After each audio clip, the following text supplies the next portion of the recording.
আসসালামু আলাইকুম ওয়া রাহমাতুল্লাহ। কিডনি রোগ নীরব ঘাতক। প্রতি বছর ৮০০ মিলিয়নেরও বেশি মানুষ কিডনি রোগে ভুগছেন। এদের মধ্যে ২ মিলিয়নেরও বেশি মানুষ শুধুমাত্র কিডনি রোগে আক্রান্ত হয়ে মারা যাচ্ছেন। এর প্রধান কারণগুলো নিয়ে আজকের ভিডিওটি সাজিয়েছি। বিশেষ করে খাদ্যের ভুল ত্রুটি কিডনির জন্য অনেক বেশি ক্ষতিকর।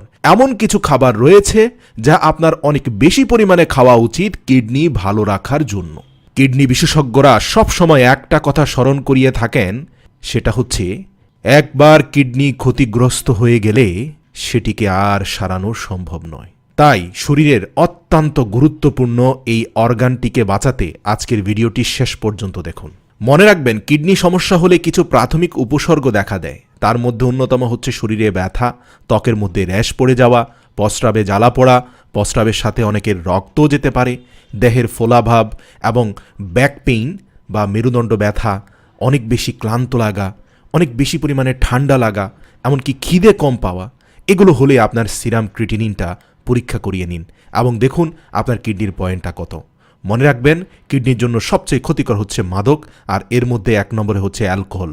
অ্যালকোহল কোনোভাবেই খাবেন না। লবণ দেহের জন্য নির্দিষ্ট পরিমাণ প্রয়োজনীয় হলেও আপনি যদি একদিনে ১ চামচের বেশি লবণ খেয়ে ফেলেন তাহলে সেটা আপনার কিডনির জন্য মারাত্মক ক্ষতিকর। পানি কিডনির জন্য অত্যন্ত উপকারী, কিন্তু সেই পানির জায়গায় যদি সফট ড্রিঙ্কস খেতে থাকেন তাহলে কিন্তু আর উপকারী নয়, সেটা কিডনিকে শেষ করে ফেলবে। বাদাম দেহের জন্য উপকারী, কিন্তু সেই বাদাম কাঁচা খেতে হবে এবং ৭-৮ ঘন্টা ভিজিয়ে রাখার পরে খেতে হবে, তখন সেটা কিডনির জন্য ভালো। কিন্তু আপনি যদি নন স্টপ এভাবে ভাজা বাদাম অনেক বেশি পরিমাণে খেয়ে ফেলেন, সেটা কিন্তু অবশ্যই আপনার কিডনির জন্য ক্ষতিকর। অতিরিক্ত কফি খাওয়াও কিডনির জন্য ক্ষতিকর, এবং যখন তখন প্যারাসিটামল ঔষধ খেয়ে ফেলা, ব্যথার জন্য, হালকা জ্বরে অথবা মাথা ব্যথায় প্যারাসিটামল খাওয়াটাকে আমরা ফ্যাশন বানিয়ে ফেলেছি। এসব করা যাবে না। বরং প্যারাসিটামল না খেয়ে ভেষজ উপায়ে ঘরে থাকা বিভিন্ন উপাদান খেয়ে আপনি চেষ্টা করবেন সুস্থ থাকার জন্য। এবার আসুন সেরা 10টি সুপার ফুড সম্পর্কে জেনে নেই যেগুলো আপনার কিডনিকে অত্যন্ত ভালো রাখবে। এর মধ্যে ১ নম্বর হচ্ছে পেঁয়াজ। প্রতিদিন ১টি থেকে ২টি মাঝারি আকৃতির পেঁয়াজ আপনি খেতে পারেন। পেঁয়াজে প্রচুর পরিমাণে ফ্ল্যাভোনয়েড রয়েছে যা রক্তের চর্বি দূর করে এবং কিডনিকে সুস্থ রাখে।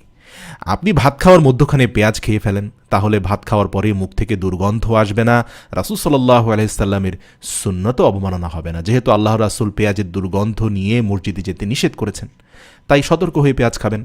২ নম্বর হচ্ছে কাঁচা রসুন। রসুনে অ্যান্টি ইনফ্ল্যামেটরি গুণ দেহকে সুস্থ রাখার পাশাপাশি কিডনিকেও ভালো রাখে। সকালে খালি পেটে কাঁচা রসুন খেলে একই সাথে কিডনি এবং হার্ট দুটোই ভালো থাকবে। তাই আজ থেকে রোজ সকালে ১ থেকে ২ কোয়া কাঁচা রসুন ভালোভাবে চিবিয়ে খাবেন। ৩ নম্বর হচ্ছে আপেল। প্রচলিত একটি কথা আছে, প্রতিদিন একটি আপেল খান আর ডাক্তারকে দূরে রাখুন। কথাটি ১০০% সত্য। কিডনির ক্ষেত্রে এটা সবচেয়ে কার্যকর। আপনি দৈনিক ১টি করে আপেল খেলে কখনোই আপনার কিডনি ক্ষতিগ্রস্ত হবে না, কারণ এই আপেলের গুণাগুণ আপনার কিডনিকে পরিশুদ্ধ রাখে। এরপরে খেতে পারেন ডিমের সাদা অংশ। ২ থেকে ৩টি ডিমের সাদা অংশ আপনি খেয়ে ফেলেন, কারণ এই অতিমাত্রায় কিডনি বান্ধব প্রোটিনের উৎস রয়েছে ডিমের সাদা অংশে। এমনকি ডায়ালিসিস করছেন এমন কিডনি রোগীদেরকেও চিকিৎসকরা দৈনিক ডিমের সাদা অংশটা খেতে বলে থাকেন। ৫ নম্বর হচ্ছে দারুচিনি। বিভিন্ন গবেষণায় দেখা গেছে দারুচিনি কিডনি ফাংশনের উন্নতি ঘটায়। প্রতিদিন ১ ইঞ্চি পরিমাণ দারুচিনি খেলে আপনার কিডনি ভালো থাকবে। ৬ নম্বর হচ্ছে হলুদ। যখনই দুধ খাবেন, দুধের সাথে ১ চিমটি বা ২ চিমটি পরিমাণ আপনি হলুদ খেয়ে নিতে পারেন, অথবা সবচেয়ে ভালো হয় সকালে উঠে যদি কাঁচা হলুদ ১ টুকরো খেয়ে ফেলেন। এটা এত উপকারী যে হলুদে থাকা অ্যান্টি ইনফ্ল্যামেটরি উপাদান কিডনির পাথর পর্যন্ত দূর করে ফেলে। তাই ডাক্তাররা বলে থাকে মাঝে মাঝে ১ গ্লাস পানি যখন খাচ্ছেন ১ চিমটি হলুদ মিশিয়ে পানিটা খান। ৭ নম্বর হচ্ছে মাছ। মনে রাখবেন, যেই দেশে থাকেন না কেন সে দেশের টাটকা মাছটা খাওয়ার চেষ্টা করবেন। শুধুমাত্র টাটকা তাজা মাছটাই আপনার কিডনির জন্য ভালো। ফ্রিজে বেশি দিন রেখে খেলে সেটা কখনোই আপনার কিডনির জন্য ভালো না। তাই অর্গানিক মাছ খাবেন এবং বিষ মুক্ত অর্থাৎ ফরমালিন মুক্ত মাছ খাবেন। ৮ নম্বর হচ্ছে আনারস। অত্যন্ত গুরুত্বপূর্ণ এই ফলটিকে সুপারফুড বলা হয়। এতে উচ্চমাত্রার ফাইবার থাকে যা কিডনি রোগ প্রতিরোধে সহায়তা করে। এছাড়াও এটিতে রয়েছে ম্যাঙ্গানিজ, ভিটামিন সি, এবং এই ফলে প্রচুর পরিমাণ ব্রোমিলিন থাকায় কিডনি প্রদাহজনিত সমস্যা হ্রাস করতে সাহায্য করে। ৯ নম্বর হচ্ছে পাকা কলা। এটাতে প্রচুর পরিমাণ পটাশিয়াম রয়েছে যা কিডনির জন্য উপকারী, তবে এটা খুব বেশি খেয়ে ফেললে আবার উপকারী নয়। প্রতিদিন ১ থেকে ২টির বেশি কলা খাওয়া ঠিক নয়।